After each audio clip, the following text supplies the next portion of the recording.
कह रही मेरी फूट गई तकदीर,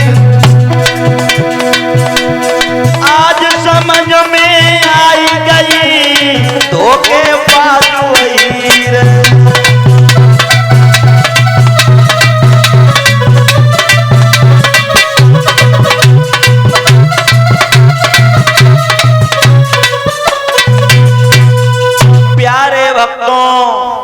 देवयानी को महाराज ने बहुत रोका, लेकिन प्यारे स्त्री को जब क्रोध आता है, चोट खाई भई नांगे न धोखा खाई भई औरत किसी के काबे में नहीं आती।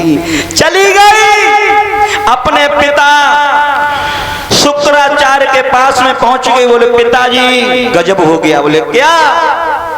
कि तुम्हारे वादे को तुम्हारे दामाद ने तोड़ दिया, दासी से प्रेम प्रसंग बढ़ाया, उसके 3 बालक हैं, हमारे तो महाराज 2 ही हैं। शुक्राचार्य ने हाथ में जल लिया और वहीं पे श्राप दे दिया। श्राप बोले अरे राजा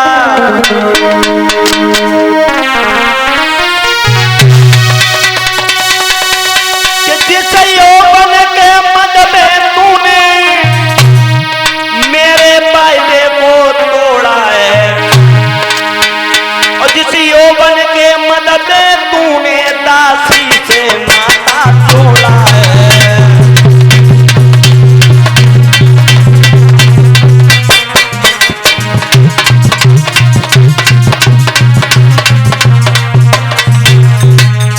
महाराज यात्री तुमने अच्छा नहीं किया, अच्छा नहीं किया तुमने, मैं तुम्हें श्राप दे रहा हूं।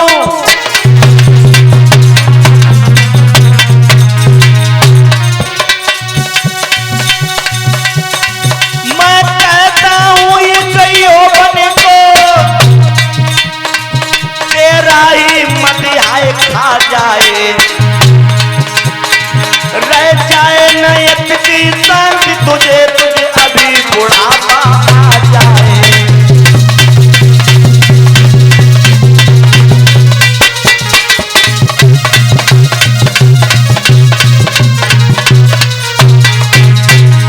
महाराज धोखे में बजरिया लुटी गई है, धोखे में बजरिया लुटी गई है, न समझ सके भूपाल भूपाल, धोखे में बजरिया लुटी गई है।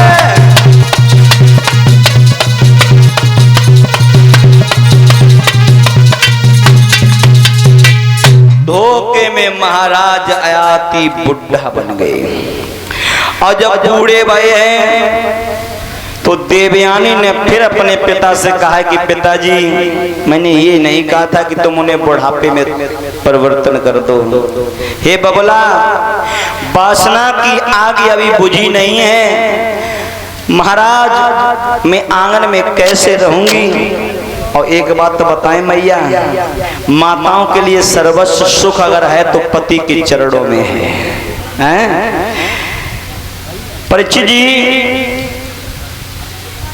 इधर देवयानी के पति पे बुढ़ापा आ गया, तो मैया देवयानी फिर भागी और शुक्राचार्य से जाकर के हाथ जोड़ कही है कि बबुला बिगड़ सैया के जीवन हम जवान पिया बूढ़े हैं, ये रीत बढ़िया नहीं है। एक बात कही है, आरे वासना की आग से ओ बबुला न पूरी भई मेरी छाती,